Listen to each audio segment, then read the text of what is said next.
I've got the Ram truck loaded with the supplies I need, and I'm pulling up to the rebuilding exchange. This place is a DIYer's paradise. It's a warehouse full of salvage building materials, lumber, and unique donated items. We are with Sean Buino here from Dad's Handyman Service here on the north side. Sean, you brought us in some cabinets today. Why don't you tell us about them?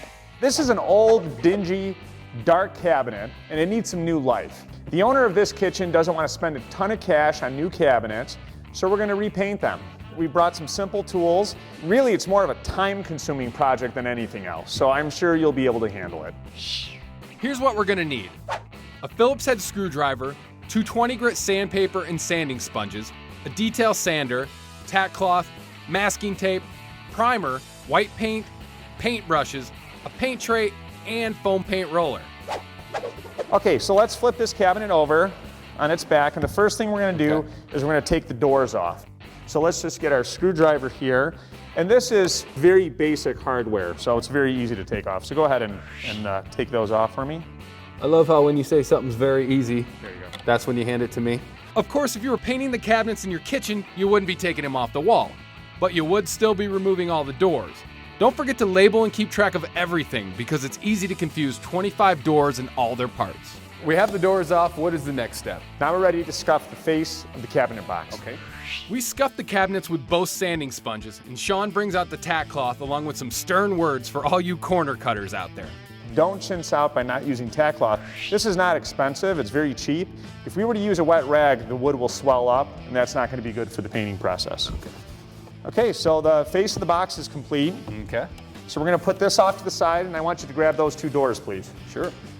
Now, this is where we get to use our detailed sander. It's really important to wear the dust mask to keep that sawdust out of your lung. Unlike the cabinet box, there's no veneer here, so we don't need to worry about damaging it. That's why we can go to the power tool. A detail sander does just that, sands the detail of, in this case, the door. This is riveting. Once we've got the detail sanded, we can go back to sanding blocks for the face. Then we use the tack cloth to remove the dust, and it's prime time. We start with some masking tape to protect the inside of the box. We have a latex-based primer. So this is a water-based primer, meaning that it's going to dry pretty quick. Okay. It takes about an hour to dry. We want to make sure that this is nice and shaken up when we use it. So go ahead and shake that up. How many cabinets do you think you could do with a can this size? A quart of paint this size will cover between 100 and 150 square feet of surface. Okay. So this is going to do a lot of cabinets. Okay. So let's get our paintbrush. So we're just going to start in this corner, and we're going to make sure that we put a nice coat of primer on. The primer goes on every visible face of the box and all of both sides of the doors. Primer is important because you're actually creating a surface for the paint to bond to. After a couple hours of drying time, we're ready to paint. Now this quart of paint's going to go a long way. So we don't want to pour too much into our paint tray, but we want to pour enough in so that we can get the entire foam roller covered with paint. But just like with the priming step, we don't want too much paint on the foam roller. Alrighty. Because that's going to cause bubbles and streaks and excess paint, which we don't want. Our goal here is to put a couple of thin coats on. So let's just start on the bottom frame of this cabinet box, and we're going to roll. According to Sean, the roller is going to get us closer to a factory finish than a brush would, so we use it everywhere we can on both the box and the doors. For the detail of the door, we switch to a brush. We do 2 coats of our semi-gloss white, leave it to dry for a while, and then put the doors back on.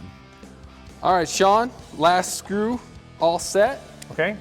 Let's see what we got. Doors open up okay. Nicely done, Ryan. This project could take anywhere from a weekend to a few weekends, depending on the size of your kitchen and how many hours you can devote to it at a time. But a little elbow grease and a couple coats of paint have made a huge difference here. Plus, you can update your hardware for an even bigger impact. It's a moderately difficult project, but one that offers major returns on your work and big savings when compared to replacing all those cabinets.